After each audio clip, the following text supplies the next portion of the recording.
thanks for listening. This is Brian Hurley from Business Performance Improvement. The podcast Lean Six Sigma Bursts are short lessons, comments, Q&A, and insights. If you have a question, send your question through the Anchor app, and we might feature you on a future episode. Or contact me at biz-pi.com. Today I want to talk about a method or tool that isn't really formally a tool that I've seen, but something I recommend when I'm working with groups, especially if they're working through a problem-solving activity. But it's also a good tool to have just in case you have future problems. I like to call it a process log. What I ask a manager or supervisor of an area to do is just to keep track of things that happen. It could be from the very small things to large things. The purpose of this is to have a list of recent activities and things that have happened. So when you have problems in your process, you can go back to a specific date and time and see if anything happened that might be related or could be a potential cause to that problem. So for example, it could be there was a training class conducted. There was maintenance performed on a piece of equipment. There were new people that showed up. Sometimes these things can be remembered, or it's not too long ago, so it's still fresh in your mind, but sometimes we forget a lot of these things. And I feel like I've had a lot of discussions with people about, the data says something changed like last Tuesday.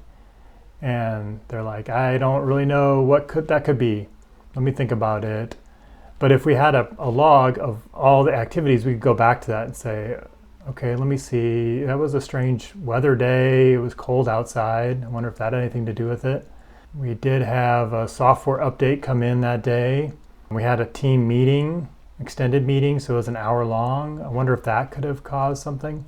So you just write down these things, all types of topics and activities and events that happen, not knowing if they're actually going to contribute or cause any issues. But you just want to be able to log these things so we have something to go reference back to.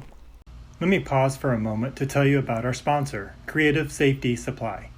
Creative Safety Supply is a great resource for free guides, infographics, and continuous improvement tools. I recommend starting with their 5S guide. It includes breakdowns of the 5 pillars, ways to begin implementing 5S, and even organization tips and color charts. From red tags to floor markings, it's all there. Download it for free at creativesafetysupply.com/5S. It could be other things like we had a string of problems happening, or we noticed that the raw materials were coming in looking a little different, or we had a rush order of deliveries and we had to scramble at the last minute. We had some visitors coming through. We had a tour. Leadership came by and did a walkthrough or gimbal walk. There was some special events. We had some hot orders come through that we had to scramble for.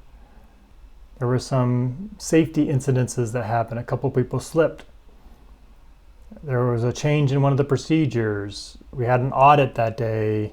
We changed one of the machine settings.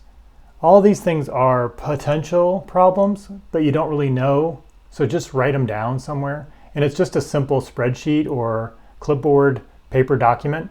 You just have the date, time if that's applicable, and just notes about this happened, this happened, this happened. And you would expect maybe 2 to 10 things written down each day. So it hopefully doesn't take too much time, but those logs are so valuable when we're trying to figure out why something went wrong, why our metrics went bad, or why things got better. We have something to reference than just whatever's in the top of someone's mind or everyone's memory. So consider putting together a process log for every process area and just get people into the habit of writing down and documenting a typical day. This is really about what are the changes or things that happen during the day.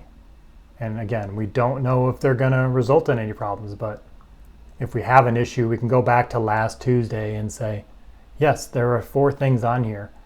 These could be causes for why we're now seeing this problem. Again, you can make a little spreadsheet, just a table of date, time, what it was, and maybe some category, equipment, procedures. You could use your 6 M's from the fishbone. We've got a training on 6 M's you can go through in the root cause analysis course in the Lean Six Sigma ecosystem. So check that out if you're not familiar with 6 M's. If there's other topics you'd like me to talk about on this podcast, let me know. Thanks. I'm pleased to announce the launch of Lean Six Sigma Ecosystem. Within this membership group, you can have access to many different templates, videos, case studies, and courses from my over 25 years of process improvement experience. Many templates and courses are available for free, such as 2-Second Lean, Lean at Home, 5S and Visual Controls, Kaizen events, Six Sigma White Belt, applications of Lean in healthcare, and Intro to Root Cause Analysis. You can also have access to templates such as fishbone diagrams, facilitator skills assessment, cross-training matrix, control charts, Lean Six Sigma skills assessment, tips for greening your Lean event, Kanban size calculator, project prioritization matrix, and many more. Under our membership levels, you can have access to courses such as Advanced Root Cause Analysis, SPC, Measurement Systems Analysis, Capability Analysis, and Non-Parametric Statistics. We'll be adding more each month, so check back often or let us know if there's a course you'd like to see. Go to leansixsigmaecosystem.com to learn more.